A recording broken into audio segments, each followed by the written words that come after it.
Greetings nerdy list aficionados, we're back again with more Captain Marvel lists. Are you burnt out yet? We're gonna give you Marvel burnout. But if you're still here and ready for more, well then I'm Sasha and get ready for the top 10 ways Captain Marvel affects the MCU. For this we're gonna look at definitives and get hypothetical and fan theory-ish as well. Let's get started. Also, spoilers, just in case. You've been warned.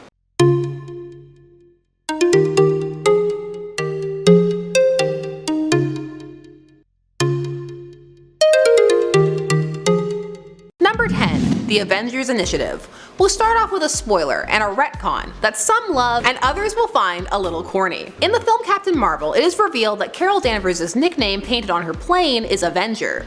Fury sees this when he's beginning to type his proposal for a Phase 1 Earth Defense Initiative. After seeing that, he dramatically hits backspace and renames the project the Avengers Initiative, making Captain Marvel the catalyst for forming the Avengers in the first place. Number 9. Potential threat level. With the introduction of Captain Marvel and her power levels, it means that the MCU can now open itself up to more high-powered villains on a more regular basis, because the scales will now be more balanced. Perfectly balanced, as all things should be, as Thanos would say. The Avengers and MCU have faced big threats that have required the whole team, but for most of these threats, Captain Marvel could have pretty much Supermaned her way through them and done most of it herself. So that means in order to make the threats compelling, they have to increase the power and threat level.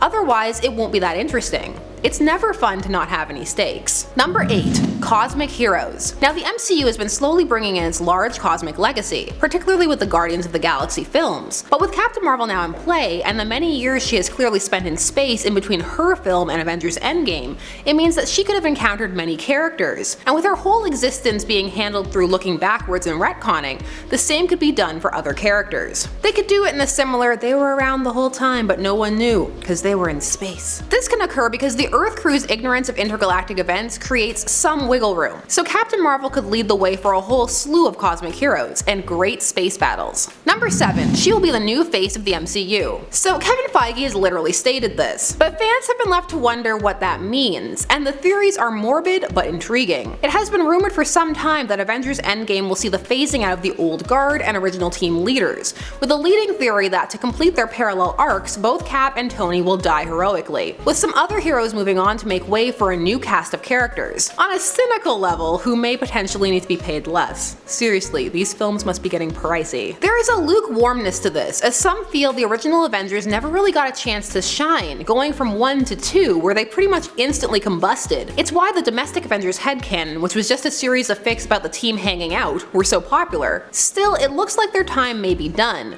or if they don't die, they will at least be relegated to the background, so new heroes can come to the forefront. Number 6. Speaking of Phase 5, there is the potential for Photon and other legacy heroes. While Marvel has never done legacy characters as well as DC, with the rare exception popping up here and there, the MCU may be looking to change that. Captain Marvel introduced Maria Rambeau, and more importantly for this legacy purpose, her daughter, Monica Rambeau, who in the comic verse first takes over the mantle of Captain Marvel briefly, before finding her own identity, first as Photon, then as Pulsar, and finally as Spectrum. Given the film took the time to highlight the Photon name, and with a length of time in between, some hope she will be on this new squad of heroes, and that it won't just be one of those throwaway kernels. Number 5. Captain Marvel saves Tony and Nebula. So since the marketing for Endgame began, there has been great concern for Tony Stark, including a whole group of people tweeting NASA to save Tony. So some hope that Captain Marvel's ability to travel through space will mean that she can go rescue the spacebound twosome and bring them back and reunite the Avengers. And maybe,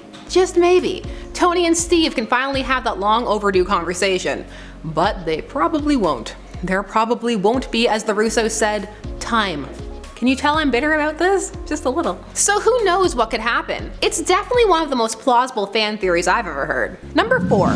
Modifying Earth's weapons. Some believe that Captain Marvel will use her knowledge of Kree tech and seeming ease with upgrading technology to give Earth tech a boost. Just look at how easily she modified Fury's pager. Some feel this means that in the post-Captain Marvel Endgame era, the Earth will be taken a lot more seriously on an intergalactic scale, which could be a double-edged sword.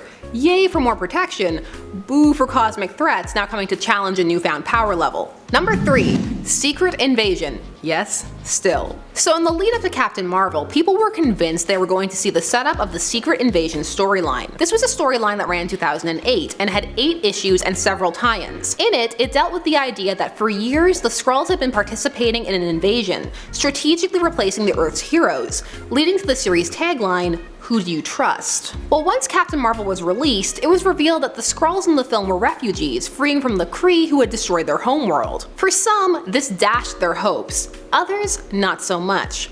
As some feel, those weren't all the Skrulls, and perhaps a secret invasion could still be in the works. And how shocking would that be after establishing a seemingly more sympathetic Skrulls? Number 2. Diverse heroes. For anyone paying attention to the lead up in marketing, they will be aware that much to do has been made of this being the first exclusively female-led Marvel superhero film. And with its weekend box office earnings domestically coming in at over $153 million, it has proven its mettle. And this and the success of other films such as Black Panther mean that some feel that the future of the MCU will be more diverse, and that Captain Marvel will pave the way for more female-led films. Number 1. Multiverse Theory. Now this one is a lot of fun, okay? So you know how in the comics there's always a multiverse, endless possibilities, multiverses upon multiverses. Some feel that Captain Marvel could open up that possibility.